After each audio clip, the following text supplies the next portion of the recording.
Hello, everybody. Welcome to Carini Arts. That is Braska right there. It's her birthday this week. It is also my birthday. So Easter Sunday is birthday extravaganza. Oh, you're going to join us for the full talk today, are you, B? Okay. Yeah, this is what we got going on right here.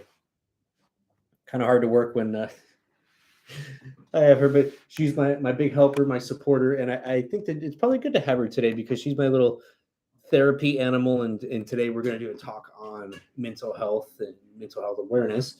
So before I get started, I want to say check out CariniArts.com. You can find my other social media platforms there. I do a lot of talks also on Facebook, and sometimes I do them on Instagram, but I'm on all the platforms. So if you're on those, I could really use your support there. I am a full-time artist living the dream, but I am often a starving artist. So you do make what I do possible. And I'm really trying to grow on YouTube because I feel like maybe some of these talks can be helpful to some people out there, but haven't hit it yet. But we do it because it's the work that needs to be done, and we're doing the good work. We're on our mission, aren't we, Braska? So today I want to talk about, though, how pursuing my passion and my dream have been my greatest tools in battling depression and managing my mental health. And so before I really go further, I want to say that I'm going to have to kind of just, I know this is such a big subject and I'm going to gloss over a lot of stuff so that I can keep this brief ish. And I want to say that I have no judgment towards anybody on their mental health journey. And I'm not trying to discredit any medical professionals here or to say that you should take this path or that path. I'm merely going to share my journey here today. And I'm not here to pill shame anybody. I think that you should do whatever you need to do on your individual journey to manage your health, your wellness, and your mental health. So I just want to share my journey and my thoughts and kind of what has worked for me on my unique journey.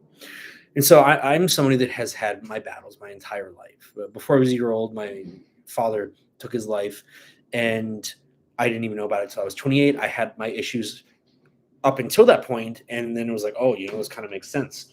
And you learn that type of information, and it's so easy to say, oh well, this is my legacy, like it's in the family history, like I can't escape this. But at some point, and apologies for the trash can, they always like to do landscaping and trash exclusively when I'm trying to work or do live feeds. But it would have been so easy to just say like, well, that's the family legacy, like it is what it is. But I kind of had the opposite reaction where I thought, you know what, in learning this, I want to change things. I wanted to go in a different direction. And for so long, I took somewhat of a prescribed path of life, but also deviated from it. Like when you're a kid, you don't really have any say over what you do. I always pursued my dream, my passion as an artist, but I also kind of did some of the more practical things along with it because of the fear that was put into me by other people, friends, family. And then in terms of the managing mental health as a child, you don't really have a say in what you do. So your parents say you got to go to therapy, you got to take medication, you do it. But my feeling, and again, this is just my personal feeling, that's not discrediting anybody or the validity of these things for other people.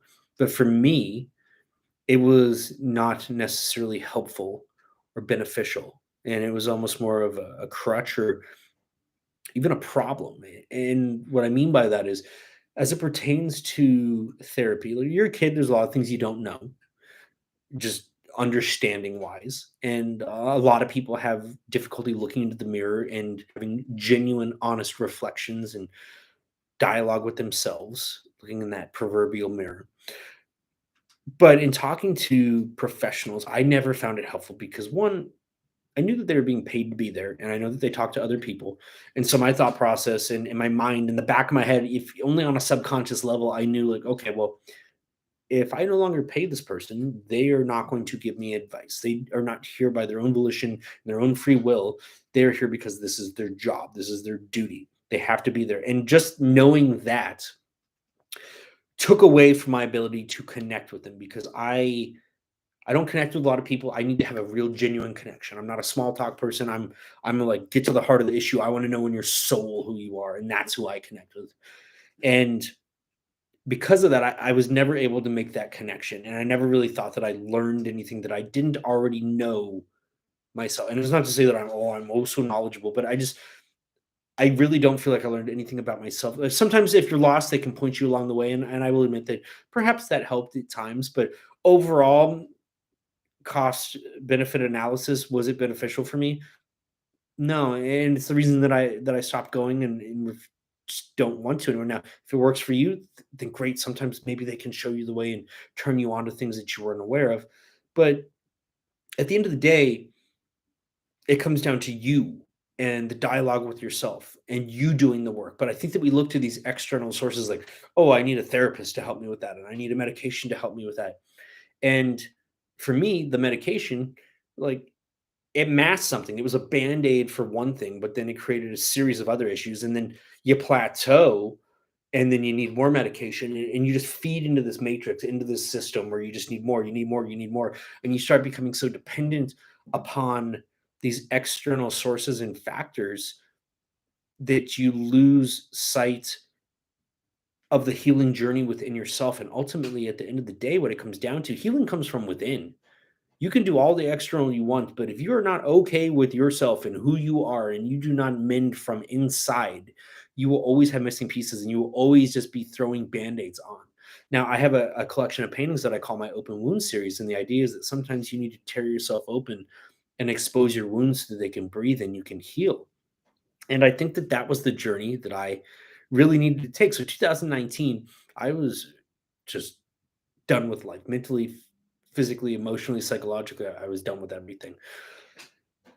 And I thought to myself, well, if you're really ready to be done, what is the harm in just wholeheartedly committing towards your passion, your dream, the thing that you want to do, the thing that you know that you were put on this earth to do? And I thought, well, okay, like, so what if I fail? Well, I've already kind of given up on all the other stuff. So if I fail, well, at least then I'll have the satisfaction of knowing that I went after it. And so, like, even in losing in that case, it would have been a gain. And so I cut the parachute that I thought was keeping me afloat. And what it was really doing all those years was it was catching wind and it was holding me back. It was preventing me from flying. And when I cut that tether, yeah, I fell for a while, and I still have my moments where I dip and I fall, but I can fly now because I'm not connected to that thing anymore, that thing that was not meant for me, that I had convinced myself that I needed because other people told me that I needed it. But the truth was is that I felt empty for so long because I was living a life prescribed to me by others and not my own life. And when I started moving in the direction of living my own life, of being true to myself, of being who I wanted to be and not who anybody else wanted me to be, that's when I started to find my healing. And when I was better able to address my issues and to have honest, candid dialogue with myself. So, I'm not saying that you should give up on therapy. I'm not saying you should stop taking medication or anything like that. I'm not discrediting any medical professionals. I'm just saying that you have your own unique healing journey and you have your own unique dream. And if you are not pursuing that dream, if you are not moving in the direction of becoming who you truly are, who you were put on this earth to be, that could be a big, big piece of why you feel empty. And if you do not fill that piece, you may die someday still holding on to that emptiness. And I want you to find yourself. So I would urge you, I would encourage you to at least have this conversation with yourself of, are you pursuing your dream? Are you being true to yourself? Is that possibly the key towards your personal healing? I know for me it was. I still have my bad days. It wasn't a cure all. There is no cure all. The mental health journey, it's a war. It's not a battle. It's a war, and you have to fight it every fucking day. But I'm better able to fight it now as the man I am today, being true to myself, because I've been able to let go of all these things that were holding me back. And some of the things that were supposed to be healing me, that were supposed to be helping me, were not just crutches, they were poisons. They were making me sick. But I allowed the world to convince me that I needed that. So it's time to have that conversation with yourself of what you need and what will heal you. Share your thoughts, share your comments. I will see you next time. Have a great day. CariniArts.com.